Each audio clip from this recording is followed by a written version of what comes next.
বিসমিল্লাহির রহমানির রহিম। সুপ্রিয় শিক্ষার্থীবৃন্দ, আজ আমরা আলোচনা করব তৃতীয় অধ্যায়ের দ্বিতীয় অংশ নিয়ে। আমরা আজকে লজিক গেট নিয়ে আলোচনা করব। Logic gate.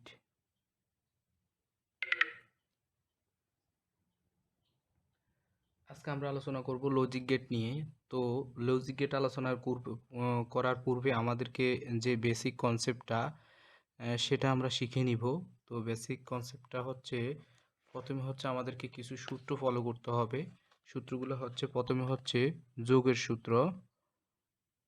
লজিক গেটের ক্ষেত্রে কিছু আমার সূত্র লাগে, সেটা হচ্ছে যোগের সূত্র এবং গুণের সূত্র। আমরা বাইনারি ক্ষেত্রে আমরা যোগ গুণ করেছিলাম। তো এখানেও কিছু যোগের সূত্র এবং গুণের সূত্র তোমার কাজে লাগবে লজিক গেটের অঙ্কগুলো করার জন্য।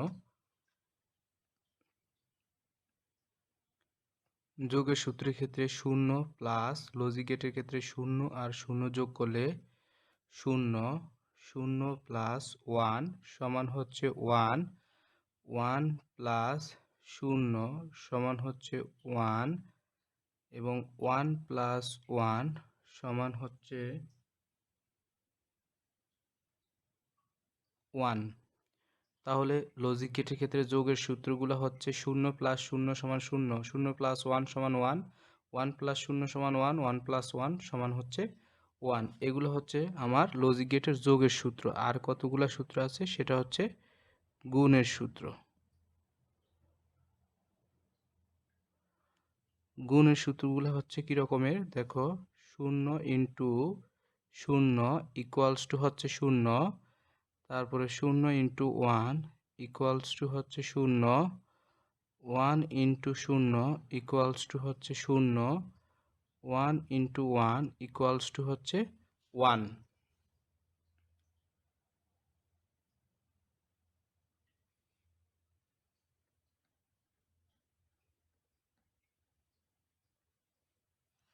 এগুলো হচ্ছে লজিক গেটের ক্ষেত্রে, এগুলো হচ্ছে গুণের সূত্র, আর এগুলো হচ্ছে যোগের সূত্র।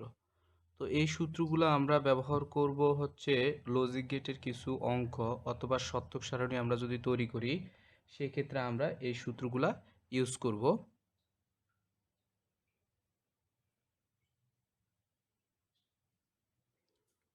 এরপরে হচ্ছে আমরা আজকে শিখব লজিক গেটের আরও কিছু কনসেপ্ট। সেটা হচ্ছে, এ যদি কোনো একটা লজিক গেটের চলক হয়, এ কোনো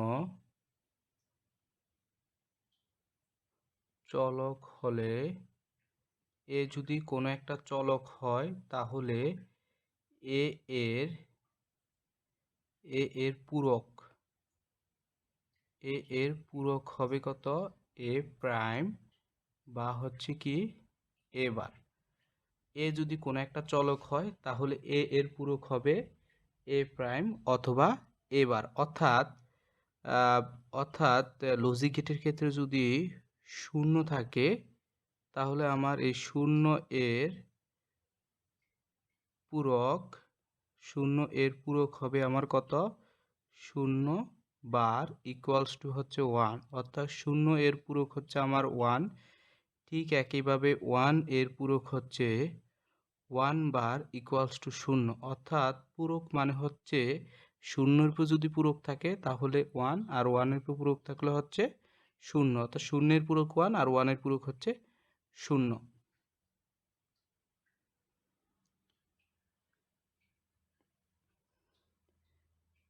এরপরে আমরা শিখব ডিমর্গানের সূত্র।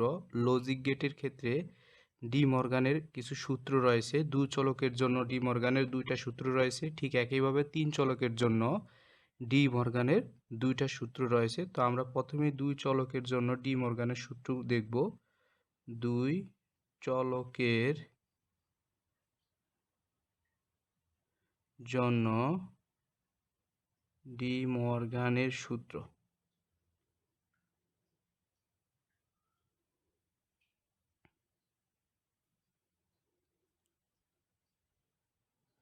তো দেখো, 2 চলকের জন্য ডিমর্গানের সূত্রগুলা হচ্ছে কি কি। 1 নম্বর সূত্র হচ্ছে, 2 চলকের জন্য 1 নম্বর সূত্র হচ্ছে a plus B whole bar A plus B whole bar equals to হচ্ছে এ বার ইন্টু বি বার। 2 নম্বর সূত্র হচ্ছে A into B whole bar equals to হচ্ছে এ বার প্লাস বি বার। এটা হচ্ছে দুই চলকের জন্য ডি মর্গানের সূত্র। দুই চলক কেন বলা হয়েছে? কারণ এখানে এ আর বি রয়েছে, দুইটা সংখ্যা রয়েছে, সুতরাং এটা হচ্ছে দুই চলক এ আর বি। যদি সি থাকতো তখন সেটা হয়তো তিন চলকের জন্য। এখন আমরা শিখব যে এই দুই চলকের ডি মর্গানের সূত্রকে কিভাবে, সূত্রের সত্যতা কিভাবে আমরা যাচাই করব, অর্থাৎ সূত্রের প্রমাণ আমরা কিভাবে করব, সেটা আমরা সত্যক সারণীর সাহায্যে শেখার চেষ্টা করব।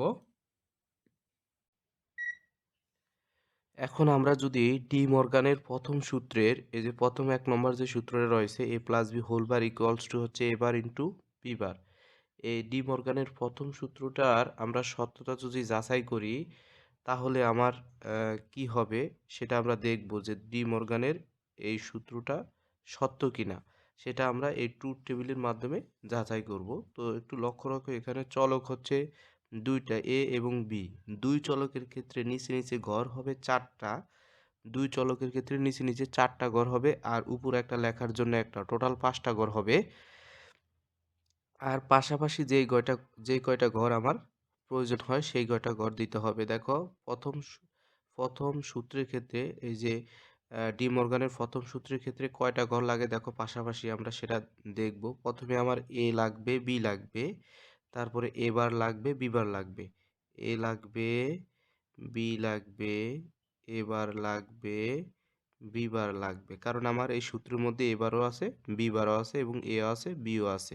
এরপরে লাগবে কি এ প্লাস বি, এ প্লাস বি লাগবে, এ প্লাস বি, তারপরে লাগবে কি এ প্লাস বি হোল বার লাগবে আমার, তাহলে এ প্লাস বি হোল বার। এরপরে লাগবে কি A bar into B bar, A bar into হচ্ছে বি বার।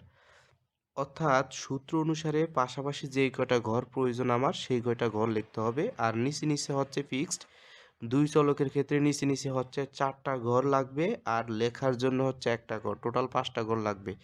আর যদি এখানে তিন চলক থাকতো তাহলে নিচে নিচে লেখার জন্য হচ্ছে 8টা ঘর, আর লেখার জন্য হচ্ছে একটা, টোটাল 9টা ঘর লাগতো।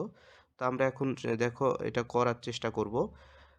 এই জিনিসটার নাম হচ্ছে ট্রুথ টেবিল বা সত্যক সারণী। এই যে আমরা যে জিনিসটা করতেছি, একটা টেবিল করতেছি, এটার নাম হচ্ছে ট্রুথ টেবিল বা সত্যক সারণী। তো এই সত্যক সারণীর ক্ষেত্রে দুই চলকের ক্ষেত্রে প্রথমে মনে রাখতে হবে, দুই চলকের ক্ষেত্রে এই ভেরিয়েবল, প্রথম ভেরিয়েবল যেটা থাকবে, প্রথম ভেরিয়েবলের ক্ষেত্রে নির্দিষ্ট দুইটা শূন্য, দুইটা ওয়ান। তারপরে দ্বিতীয় ভেরিয়েবলের জন্য একটা শূন্য, একটা ওয়ান, একটা শূন্য, একটা ওয়ান।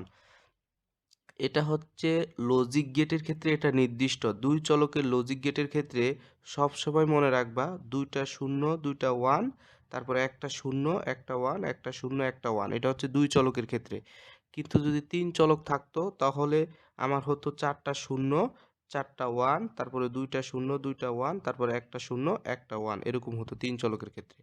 বাট দুই চলকের ক্ষেত্রে এই দুইটা জিনিস নির্দিষ্ট সব সময়, লজিক গেটের ক্ষেত্রে দুই চলকের ক্ষেত্রে এই দুইটা জিনিস নির্দিষ্ট, দুইটা শূন্য, দুইটা ওয়ান, একটা শূন্য, একটা ওয়ান। এরপরে জাস্ট কাজ করতে হবে কি, দেখো এবার আছে, তো এবার মানে হচ্ছে শূন্য থাকলে এবার মানে হচ্ছে এর উপরে বার করতে হবে, এর যে এখানে যে মানগুলা রয়েছে সেগুলোর উপরে বার করতে হবে। তো শূন্যর উপরে যদি আমরা বার করি তাহলে হবে ওয়ান, শূন্যর উপরে বার করলে হচ্ছে ওয়ান, ওয়ানের উপরে বার করলে হচ্ছে শূন্য, ওয়ানের উপরে বার করলে হচ্ছে শূন্য। অর্থাৎ কোনো কিছুর উপরে যদি বার করি তাহলে সেটা বিপরীত হয়ে যাবে, শূন্যর উপরে বার করলে ওয়ান আর ওয়ানের উপরে বার করলে শূন্য। এরপরে হচ্ছে বি বার, অর্থাৎ বির উপরে আমাকে বার করতে হবে, বি এর প্রাইম নিতে হবে বা পূরক সেট নিতে হবে। তো শূন্যের উপরে যদি বার হয় তাহলে হচ্ছে ওয়ান, তারপর ওয়ানের উপরে বার করলে হচ্ছে শূন্য, শূন্যের উপরে বার করলে হচ্ছে ওয়ান, ওয়ানের উপরে বার করলে হচ্ছে শূন্য। এরপরে হচ্ছে কি এ প্লাস বি, অর্থাৎ এর সাথে বি যোগ করতে হবে। শূন্যের সাথে শূন্য যদি যোগ করি তাহলে হবে শূন্য। আমরা একটু আগে যোগের সূত্রে দেখিয়েছিলাম যে শূন্যের সাথে শূন্য যোগ করলে লজিক গেটের ক্ষেত্রে শূন্য হয়। তারপরে শূন্যের সাথে ওয়ান যোগ করলে হচ্ছে ওয়ান, ওয়ানের সাথে শূন্য যোগ করলে হচ্ছে ওয়ান, ওয়ানের সাথে ওয়ান যোগ করলে হচ্ছে লজিক গেটে তাও ওয়ান। এরপর হচ্ছে a plus b whole bar, তার মানে এখন আমার a প্লাস b এর মান হচ্ছে এগুলা, এই সংখ্যাগুলোর উপরে আমাকে কি করতে হবে, বার করতে হবে। তো শূন্যের উপরে যদি আমরা বার করি তাহলে হচ্ছে ওয়ান, ওয়ানের উপরে বার করলে শূন্য, ওয়ানের উপরে বার করলে শূন্য, ওয়ানের উপরে বার করলে হচ্ছে শূন্য, অর্থাৎ বিপরীত সংখ্যা হয়ে যাবে। শূন্যের উপরে বার করলে ওয়ান, ওয়ানের উপরে বার করলে শূন্য হয়ে যাবে। যেহেতু আমার a প্লাস b এর মান এগুলা, এই জন্য এটার উপরে আমার বার করলে আমার এই সংখ্যাগুলো আসবে। এরপর হচ্ছে a বার ইন্টু b বার, অর্থাৎ a বারের সাথে b বার গুণ করতে হবে। ওয়ান আর ওয়ান গুণ করলে হচ্ছে ওয়ান, গুণের সূত্র অনুসারে। তারপরে হচ্ছে ওয়ান আর শূন্য গুণ করলে হচ্ছে শূন্য, শূন্য আর ওয়ান গুণ করলে হচ্ছে শূন্য। গুণের সূত্র আমরা কিন্তু একটু আগেই দেখিয়েছিলাম, সেই সূত্র অনুসারে এখানে বসানো হচ্ছে। লজিক গেটের গুণের সূত্র অনুসারে শূন্য ইন্টু শূন্য সমান হচ্ছে কি শূন্য। এখন এখানে লক্ষ্য করো যে আমার লেফট হ্যান্ড সাইড, এখানে লেফট হ্যান্ড যে সাইডটা রয়েছে আর রাইট হ্যান্ড যে সাইডটা রয়েছে, এই দুইটা সাইড দেখো, এই যে লেফট হ্যান্ড সাইড আর হচ্ছে এই রাইট হ্যান্ড সাইড, দুইটা সাইড কিন্তু আমার সেম চলে আসছে মান। লেফট হ্যান্ড সাইডের মান এবং রাইট হ্যান্ড সাইডের মান সেম চলে আসছে, সুতরাং আমরা বলতে পারি এই ডি মর্গানের সূত্রের সত্যতা যাচাই করা হয়েছে। তো এভাবে যদি কোনো কোশ্চেন, পরীক্ষা যদি কোশ্চেন আসে যে ডি মর্গানের সূত্রের সত্যতা যাচাই করো দুই চলকের ক্ষেত্রে, তোমরা তাহলে এভাবে করে দিবে। এরপর হচ্ছে 2 নাম্বারটা ঠিক একইভাবে তোমরা করে নিবে।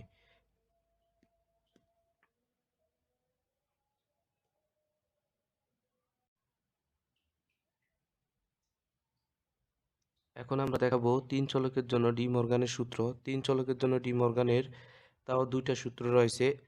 প্রথম সূত্রটা হচ্ছে a plus B plus C whole bar equals to হচ্ছে a bar into B bar into হচ্ছে সি বার। এটা হচ্ছে 3 চলকের জন্য ডি মর্গানের প্রথম সূত্র। 3 চলক কেন বলা হয়েছে, কারণ এখানে এ বি সি তিনটা রাশি রয়েছে, সুতরাং এটা হচ্ছে 3 চলক। এরপর হচ্ছে আরেকটা সূত্র হচ্ছে 3 চলকের জন্য, আরেকটা সূত্র হচ্ছে কি a into B into C whole bar equals to a bar plus B bar plus C bar. তো আমরা এই 3 চলকের জন্য যে দুইটা সূত্র রয়েছে, এই দুইটা সূত্রের মধ্যে যে কোনো একটা সূত্র প্রমাণ করে দেখাবো। আমরা যেহেতু প্রথম 2 চলকের জন্য প্রথম সূত্রটা প্রমাণ করে দেখিয়েছিলাম, এখন আমরা দ্বিতীয় সূত্রটা প্রমাণ করে দেখাবো। সেটা আমরা অবশ্যই সত্যক সারণীর সাহায্যে দেখাবো। তো আমার কি কি লাগবে এখানে, আমরা 3 চলকের জন্য আমরা জানি যে হচ্ছে নিচে নিচে ঘর লাগবে হচ্ছে 8টা, আর উপরে একটা লেখার জন্য হচ্ছে একটা, টোটাল 9টা ঘর লাগবে 3 চলকের জন্য। আর পাশাপাশি যেই কয়টা ঘর লাগে, পাশাপাশি দেখো কয়টা ঘর লাগে এখানে, এ লাগবে, বি লাগবে, সি লাগবে, এ বার লাগবে, বি বার লাগবে, সি বার লাগবে, তারপরে এ বি সি লাগবে, A B C whole bar লাগবে, A bar plus B bar plus C bar একসাথে লাগবে। তাহলে আমার লাগবে কি, এ লাগবে, বি লাগবে, সি লাগবে, তারপরে হচ্ছে এ বার লাগবে, বি বার লাগবে, সি বার লাগবে, তারপরে লাগবে A B C, A B C, তারপরে হচ্ছে A B C whole bar, A B C whole bar লাগবে, তারপরে লাগবে কি A bar plus B bar plus C bar লাগবে। এখন আমরা বলেছিলাম যে 3 চলকের জন্য প্রথমে কি করবে, এই 3 চলকের জন্য প্রথমেই 4টা শূন্য, 4টা শূন্য,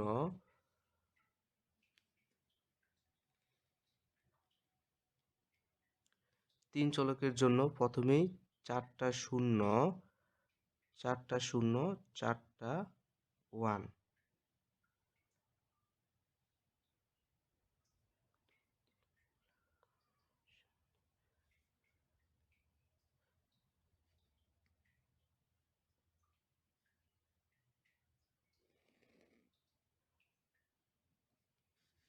তাহলে 3 চলকের জন্য প্রথমে কয়টা লাগবে, 4টা শূন্য, 4টা ওয়ান লাগবে। আমার একটা এখানে কম হয়ে গেছে,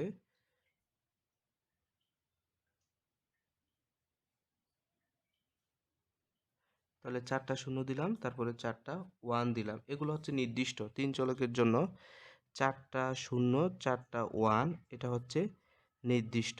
এরপর হচ্ছে কি, এরপর হচ্ছে 2টা শূন্য, 2টা শূন্য, 2টা ওয়ান, 2টা শূন্য, 2টা ওয়ান, তারপর হচ্ছে একটা শূন্য, একটা ওয়ান, একটা শূন্য, একটা ওয়ান, একটা শূন্য, একটা ওয়ান, একটা শূন্য, একটা 1। এটা হচ্ছে লজিক গেটের ক্ষেত্রে যদি কোনো ট্রুথ টেবিল তুমি যদি অঙ্কন করতে চাও তাহলে হচ্ছে এই মানগুলো হচ্ছে নির্দিষ্ট। যদি 3 চলক থাকে তাহলে হচ্ছে প্রথমে 4টা 0 4টা 1, তারপরে 2টা 0 2টা 1, তারপরে 2টা 0 2টা 1, এরপরের চলকের ক্ষেত্রে একটা 0 একটা 1 একটা 0 একটা 1। এটা হচ্ছে লজিক গেটের সত্যক সারণীর ক্ষেত্রে এই মানটা হচ্ছে নির্দিষ্ট। এবং 2 চলক থাকলে সেটা আমরা দেখিয়েছিলাম, 2 চলক থাকলে প্রথমে 2টা 0 2টা 1, তারপরেরটার ক্ষেত্রে একটা 0 একটা 1 এভাবে। এখন এ বার মানে হচ্ছে এই এর যে মানগুলো রয়েছে তার উপর বার দিতে হবে। তো 0 এর উপরে বার করলে হচ্ছে 1, 0 এর উপর বার করলে 1, 0 এর উপর বার করলে 1, 0 এর উপর বার করলে 1, আর 1 এর উপরে বার করলে হচ্ছে 0। 1 এর উপর বার করলে 0, 1 এর উপর বার করলে 0, 1 এর উপর বার করলে 0।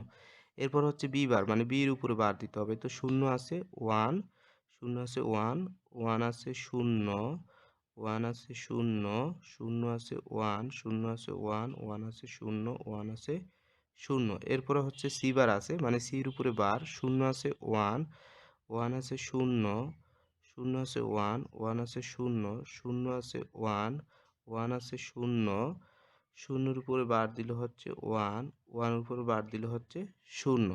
এরপর আছে কি এ বি সি, অর্থাৎ এ বি সি এই তিনটা জিনিস গুণ করে এখানে বসাতে হবে এ ইন্টু বি ইন্টু সি। তাহলে 0 ইন্টু 0 ইন্টু 0, তার মানে হচ্ছে কি 0, অর্থাৎ শূন্যের সাথে কোনো একটা সংখ্যা যদি 0 থাকে এবং বাকিগুলোও যদি 0 বা 1 থাকে তাহলে তার মান কি হবে, রেজাল্ট হবে 0।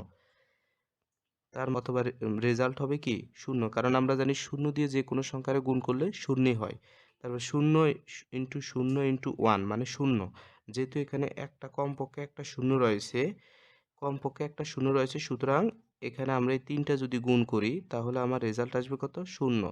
তারপর 0 ইন্টু 1 ইন্টু 0 তার মানে হচ্ছে 0। তারপরে 0 ইন্টু 1 ইন্টু 1 মানে হচ্ছে 0, 1 ইন্টু 0 ইন্টু 0 সমান হচ্ছে 0, 1 ইন্টু 0 ইন্টু 1 মানে হচ্ছে 0, তারপর হচ্ছে 1 ইন্টু 1 ইন্টু 0 সমান হচ্ছে 0, 1 ইন্টু 1 ইন্টু 1 সমান হচ্ছে 1।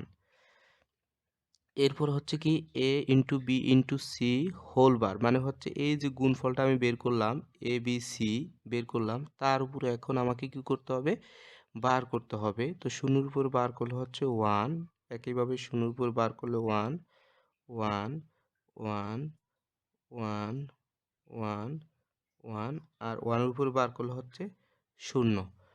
এরপর হচ্ছে কি, এরপর হচ্ছে A bar plus B bar plus C bar, তারপরে হচ্ছে A bar B bar C বার এই তিনটা যোগ করে বসাইতে হবে। তাহলে 1 1 1 তিনটা 1 যোগ করলে লজিক গেটের ক্ষেত্রে 1 হবে। তারপর হচ্ছে 1 1 0 1, অর্থাৎ লজিক গেটের ক্ষেত্রে কোনো কোনো জায়গায় যদি 1 থাকে এবং আমরা যদি তা যোগ করি তাহলে তার রেজাল্ট কি হবে, 1 হবে। সেখানে যদি 4টা 1ও থাকে তার রেজাল্ট 4টা 1 যদি আমরা যোগ করি তাহলে সেখানে 1 হবে। দেখো এখানে 3টা 1 আমরা যোগ করতেছি তাহলে রেজাল্ট হচ্ছে 1, আর এখানে 2টা 1 আর একটা 0 যোগ করতেছি তাহলে রেজাল্ট 1। অর্থাৎ কোনো জায়গায় যদি কমপক্ষে একটা 1 থাকে এবং আমরা যদি যোগ করি তাহলে তার রেজাল্ট হবে কত, 1। এরপর হচ্ছে 1 0 1 যোগ করলে হচ্ছে 1, কমপক্ষে একটা 1 যোগ করলেই আমরা 1 পাবো। তারপর 1 0 0 যোগ করলে হচ্ছে 1, 0 1 1 ইকুয়ালস টু হচ্ছে 1, 0 1 0 ইকুয়ালস টু হচ্ছে 1, 0 0 1 ইকুয়ালস টু হচ্ছে 1, 0 0 0 তিনোটাই যেহেতু 0 তাহলে রেজাল্ট হবে 0। এখন লক্ষ্য করো, দেখো এই যে ডি মর্গানের দ্বিতীয় যে সূত্রটার সেই সূত্রের লেফট হ্যান্ড সাইড আর রাইট হ্যান্ড সাইডের মান দুইটা সমান চলে আসছে। সুতরাং আমরা বলতে পারি কি ডি মর্গানের দ্বিতীয় সূত্রটি, 3 চলকের জন্য দ্বিতীয় সূত্রটির সত্যতা যাচাই করা হয়েছে। এভাবে আমরা খুব সহজে প্রথম সূত্রের সত্যতাও যাচাই করতে পারবো। যদি ভিডিওটি ভালো লাগে অবশ্যই চ্যানেলটি সাবস্ক্রাইব করবে এবং পাশে থাকা বেল আইকনটি বাজিয়ে দিবে। ধন্যবাদ সবাইকে।